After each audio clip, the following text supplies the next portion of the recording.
It happened. It's all over. New year, new era.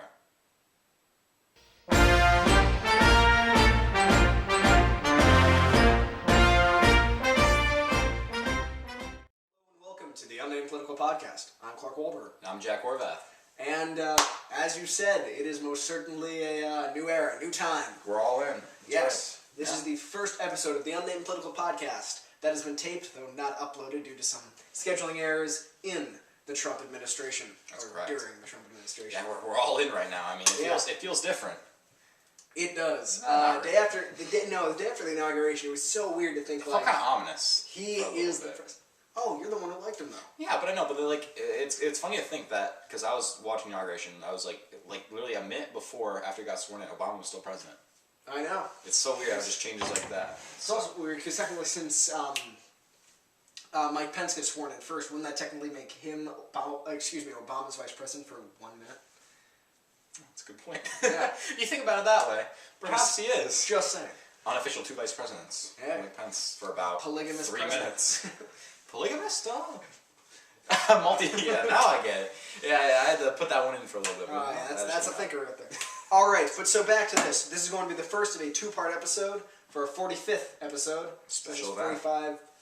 45.1, I guess, or yeah, 45.1. 45, or whatever. Whatever, But, part 1. yes.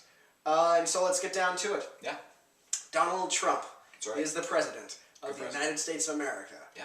And if you go and watch our very first episode that was filmed in this same studio, we said very clearly several times. Was it this studio? It was this studio. I It checked was that this this studio. would never happen.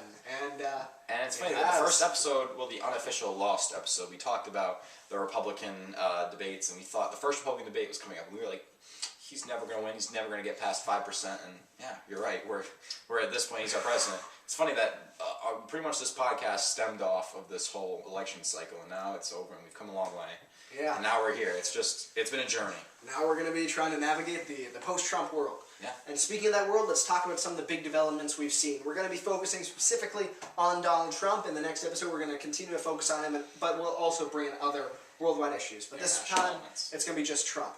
And so overall, when we look at that, he had a blistering first week. If you're a Trump supporter, you're going to say he was on the ball, he was fast, he got stuff done.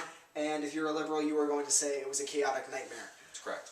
So he whizzed through a series of executive orders. Big ones being that we will be getting a wall at some point. Some point soon.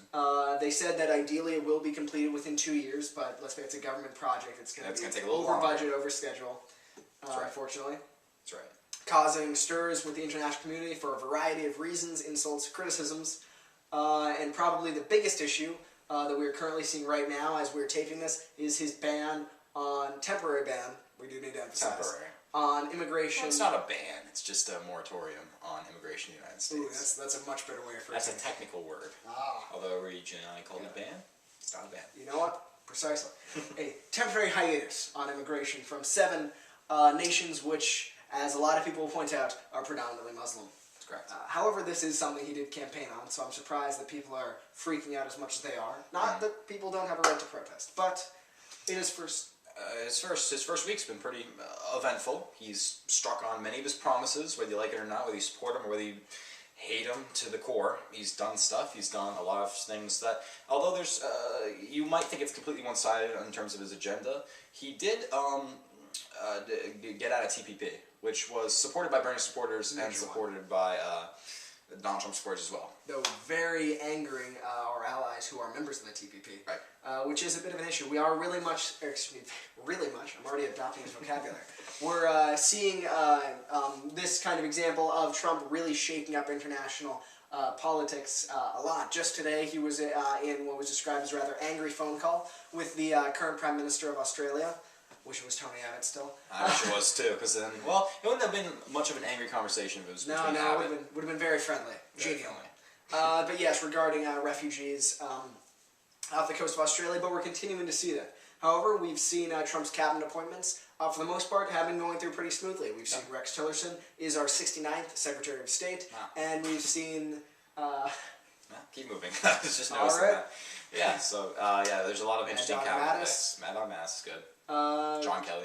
Yep, we've now seen. So we really are seeing his cabinet kind of form together. We haven't, despite ferocious resistance from the Democratic Party. It seems that they are so far unable to stop the Trump train, despite their best efforts. Yeah, I mean, it's been, not to mention the Supreme Court Justice has been nominated. And that is the big one. That is the big event that has happened this week. He's nominated my boy Neil Gorsuch, who I've never heard of until this point, but I hear is a former Circuit of Appeals judge. I believe so. Circuit of Appeals federal level. He was appointed by George Bush sometime in the mid-2000s. But the interesting thing is, people are now claiming that this man is a threat to the democracy and the freedom of people throughout the United States, despite the fact that he was voted into his previous judgment in 2006 by Senator Barack Obama, by Senator Hillary Clinton, and by a number of other, Harry Reid, dozens of Democratic senators. Bernie Sanders. Potentially. Well, if it was unanimous 100-0, unless someone was abstaining. Unless we saw abstentions. But we do see, the big fact is, we saw him voted in by Barack Obama, by Hillary Clinton, by this, but now everyone hates him that Trump touched him, he is an untouchable, he is unclean. Yeah. So based on, it was only revealed a little recently, so we were still attempting to do research on him, but he is sort of a strict constitutionalist, who I think Trump is very confident he will be a strict conservative on the court, and we will be able to see a kind of, granted, it won't take us to a conservative majority, but it will begin to balance it out, and in the event of the death of a liberal justice, will pave the way for a fully conservative Supreme Court. Or if someone steps down, hypothetically. I don't think that's going to happen, though. No liberal justice will step down willingly. I mean, the only scenario that can happen is if they get openly diagnosed with Alzheimer's or something. Yeah, some debilitating disease that prevents them from making proper judgment.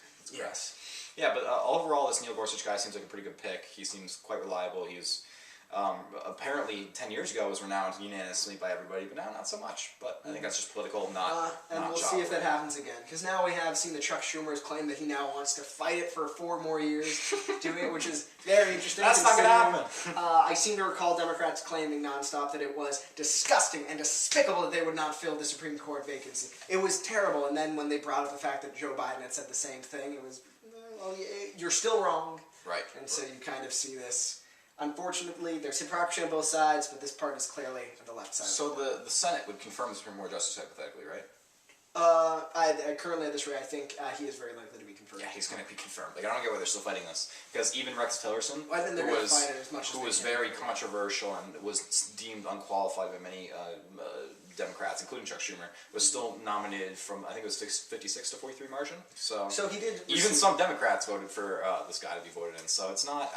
It's almost impossible to stop the picks at this point. And we already are starting to see some of the impacts of that. We've now seen that certain aspects of Russian business are allowed them to trade with United States businesses. Limited, very small numbers, but we are still seeing it. I think we're but we're also now seeing General Mattis is now, or I guess Secretary Mattis, has now taken his first international trip as Secretary of Defense. He is currently in South Korea as we are taping this, but he's also planning on going to Japan during this trip. They're going to be operating a new ballistic missile defense system in South Korea, which he directly claims is to defend against the actions of North Korea. That's correct. Speaking of missiles, we've now seen tensions rise continually with Iran, as they themselves have been launching their own ballistic missiles, and Trump is now putting his foot down, claiming that the buck stops here in that sense. Sanctions are coming your way. Iran is, quote, on notice from, I believe, was that General Kelly who said that? Yes, General Kelly. Or General Flynn. Somebody in the administration said it. Some high national security official of some sort. But that's besides the point. Yes, we're seeing some time. Yes, check the time.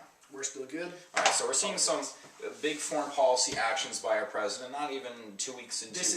This is completely reshaping the way everything we've seen foreign policy-wise in the last 8 years. I think he's effective. I think he's effective in promoting this thing. I don't think it's for the... Depends who you ask, and it depends on what you think. Yeah, well, I would say I don't think it's for the best being my perfect idealized version of America's foreign policy, but I don't think it's for the worst. Better than the previous administration. By far. I think we are moving in a much more positive step where we are willing to say, if Iran, if you were going to violate the terms of a deal that I thought was a terrible deal, but if you're going to even violate that, you need to put your foot down. You can't do Obama's, like Syria, his line in the sand that very literally was a line in the sand as it was just blown away. Walk right over it, exactly. Well, we're gonna have a wall, not a line in the sand. I think that is what Trump intends to do. No more lines. It's gonna be a big, amazing 4 to 8 years. Beautiful, tremendous. Maybe 12 years. Vice President Pence gets elected. Same.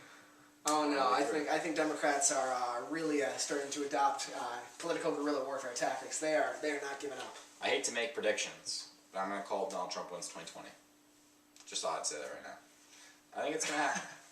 It's just random. Granted, just call. I was wrong on this election. We called the election. We called it one of the first episodes. I won't make any predictions. And we got it wrong. I said that she would, or actually, I said I don't know the whole thing. Yeah. Up until election night. You are safe. I held it. I have to bite my tongue on this one. No predictions from me. But let's continue talking about his big thing, the Muslim ban. It's important. We have seen protests, just because I think we would get criticized for not addressing it more. We have seen protests throughout the country in airports all over. Similar to the other protests that we will be trying to address a little bit in more detail in the next video, the Women's March, or That's right. we might be able to get to it here depending on time. We apologize, we're operating under A tight schedule. very, very tight. But we've seen protests throughout the country protesting this claim that it is unconstitutional, that it is wrong, that it is despicable, despite the fact that we did see President Obama did do a very similar ban preventing Iraqi immigration for 6 months back in 2011. Mm-hmm. Excuse me. Personally, I don't think that this ban is a ideal solution, considering the countries involved. You already needed a visa in order to enter the U.S., so you did need to go through some degree of a process. But granted, government can be ineffective, people can slip through the cracks. That's right. So something of this nature, I think, is needed, but I think doing as is without any forewarning, that could be a problem. It has led to a lot of, granted, isolated incidents, but ones that are very publicized and will twist the public against this, I think, very much. We hear stories about children separated from their mothers, people unable to get medical treatment, which are very clearly cherry-picked, but are very much still real stories that are happening. Yeah, I mean, the only problem I have with this ban is that, I mean, granted, it's hard to find a solution for this trying to keep America safe, which was his agenda for this ban. America's safe again. That was the reason behind this ban. America strong again. And will make so, America great again. I mean, it makes, I suppose it makes sense to somewhat ban immigration from those countries you mentioned, but it's kind of hard when a lot of people did not, the Americans were not really killed by the people from these 7 countries. There's people from Saudi Arabia. Well, if you're talking about the 9/11 attacks, that's right. Another case. But we have seen Iran has been. But it's hard to ban people from Saudi Arabia, because Saudi Arabia has a lot of influence on us, and just to ban immigration would have large consequences. Well, we've already seen that happening. So you just have to do larger vetting would be the more appropriate situation for that. Currently, at the stadium, we are not able to enter Iran.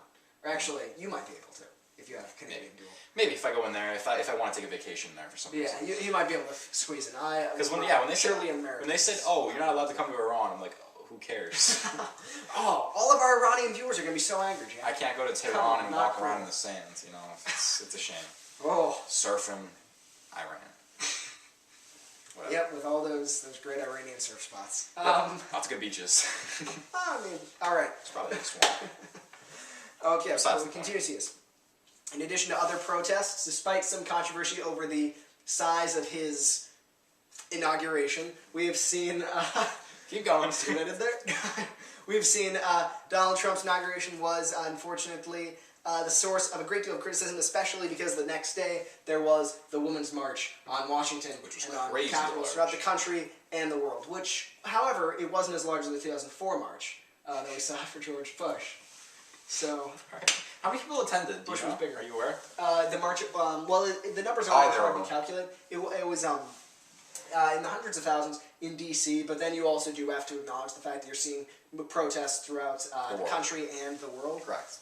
In our home state of Connecticut, we had thousands. In the state capital. Maybe not thousands, definitely hundreds. Definitely of people, a lot, yeah. Protesting in front of the state capitol. Although Dan Malloy, we have a Democrat as our governor, so I'm not sure. Who is the most unpopular governor in the United States currently, based on approval rating. But I mean, I'm assuming they weren't screaming at Dan to get out of the office. They were screaming at a different person whose name starts with the letter D to leave. To resign. Yes. Which would be. But we do see it. We unfortunately do see that the nation is most certainly more divided than ever. Yeah. We can't deny that. We can't deny that that has been spurred by both sides. I think Republicans have, I will say, earned the right to gloat, but I think in some cases we have seen it gone a bit too far. We don't really have a mandate in terms of our president because, granted, we lost the popular vote by 3 million. You did lose by vote by a billion, but under the system, the laws of the Republic of the United States of America, we control the executive branch. Donald Trump was rightfully elected. Doesn't mean that everyone will support our agenda. We have to earn the support of those people. No, which is the problem that Hillary Clinton has, that she couldn't rally all the Bernie supporters behind her too. But now people are saying that you're seeing, once you force a party like this into opposition in such a divisive political nature, in 2008 we saw the formation of the Tea Party. Now they're starting to see the formation of a liberal Tea Party, so to speak. I've heard one name from it was the Donner Party. Because they will eat your face off if they don't get what they want. Interesting. That's fine. That's fair. They got to be as crazy as possible. That's how you got it. But I think we are seeing it. The Democratic Party, a lot of the people there are claiming we didn't win they didn't win because they weren't far left enough. But I think it was a combination. I think it wasn't just you weren't far left enough, you weren't centrist enough. I think you need to appeal to Americans and to what Americans' fears and concerns are, and I think Donald Trump was able to do that much more effectively than anybody else, despite all of his controversies and many, many, many faults. He was really able to do that. I think the Democratic Party is unfortunately reaping what they sowed in that regard, kind of focusing on a lot of this identity politics that you now hear about so much after the election, where the people that matter are the isolated minority. Very small, isolated minorities that don't play as big a role, simply promoting their ideology but not getting people to support it as well. Yeah, I mean, that's what it comes down to, honestly, is exactly what you said. I mean, it's going to be a very interesting time trying to unite these people, trying to bring all of us together, and I really hope Donald Trump can do that, and I'm sure he can, but we'll have to see what the future holds. Yeah. And on that note, excuse me, I can't talk right now. We'll leave you there. The next part of this episode, we're going to continue to talk about what's happened during the early days of the Donald Trump presidency. That's correct. It is weird to think that he is now going to be on every single presidential ruler that you buy for your kids, the back of every single U.S. textbook. President Donald Trump. Yeah, President Trump. That is interesting. What a time to be alive. Do you think they'll call him, FDR, DJT? DJT? Nah, it doesn't have the... DJ doesn't have the same... DJ Trump? Formal Trump. No, I think, we'll have to wait and see. If he's proven Trump. anything, it's that nothing can really be predicted until it happens. That's a good point. Yeah. That's a good point. You nailed it right on the head there. Alright, but hopefully there will still be a world in which we can deliver you a next episode. Although if you talk to Democrats, there won't be. Oh! That's what they tell us. That's a real zinger right there. That's what they tell us. Alright. I'm Clark Walburger. And I'm Jack Horvath. See you next time. Adios. Oh, I don't think you're allowed to say that anymore. Oh. Bye? Yeah. We got to keep it 100%. We got to Americanize this. Precisely. We got to make this Anglicanized and American. We'll see you later in a new episode. See ya.